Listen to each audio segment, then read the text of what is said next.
Juliette, it is an honor to talk to you about this incredible and fascinating series. Again, congratulations on such a wonderful work. So, let me start by asking you one of the things I love the most about this series is how Todd, the mastermind behind this, took some creative liberties to develop this series with thriller elements, but respecting the real story. How did you react, or what were your thoughts when you read the script or got the project for the first time? And because this really happened. Everything that we see in the series really happened.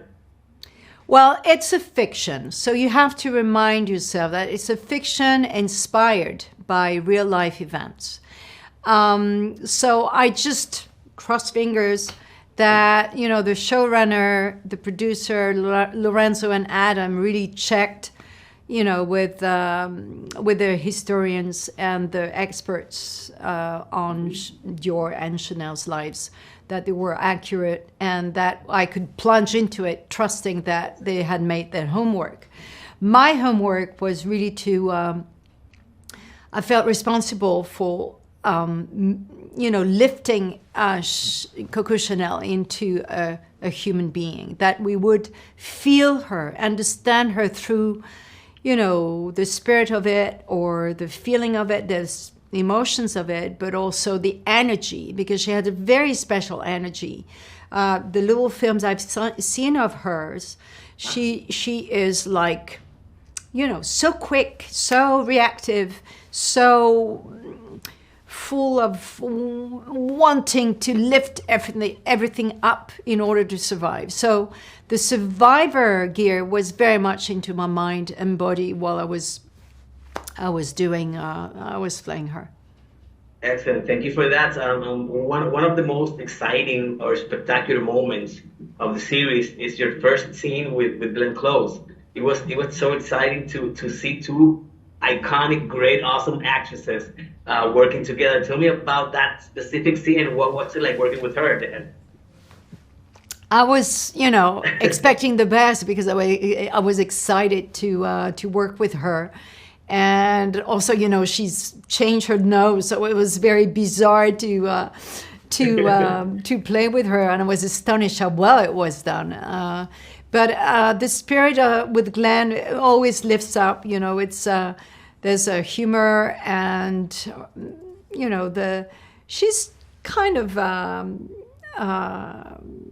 light about things. It's she is into the work, but there's a light feeling with her that she's been doing it for so many years, and working with Adam Kessler also.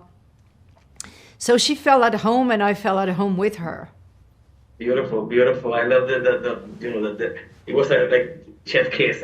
So you are no stranger to the world of fashion, either working in period pieces or modern projects. But in this case, did you learn something about the complex world of fashion? And if so, what was it? What I learned is that, you're coming from a wealthy family. He was educated as a fashion designer. He went to schools, different kind of schools. He was interested in architecture, and he used a pencil in order to really, model his these images of, and also he was not wearing them. With Coco, she was more of a sculpture, because she didn't have, first of all, the money at all to go into any schools, and probably I'm not sure if women were allowed to go into those schools, but she liked making things, and it's how and the way she wore things. She lifted it into her creations to sell. So I learned that, and I like to compare those two in a way, because you understand this kind of big icons who changed the way of wearing, and especially as Chanel, she changed women's behavior in freeing them, getting rid of the corsets, as Dior put them back later on. So it's very interesting. Also, Chanel was being ironic with Yor, because he's a man, he's not wearing those women's garments, and he doesn't know how it feels to have a corset the whole day. So, and also coming from a place that at the beginning, I mean, at the end of 19th century, wearing corsets, or the beginning of 20th century, it was a pain in the ass. So, yeah. So the fact that he dared putting them back, she felt offended by it. It was not only jealousy. There was probably a hint of jealousy because she couldn't create at that time, but it was an outrageous feeling of how dare he put corsets back to women. Exactly. Oh my God, that's a beautiful analysis. So thank you so much. My time is up. Thank you again for this fascinating series and for your incredible work and incredible career. Again, congratulations Thank you very on much. everything you've done.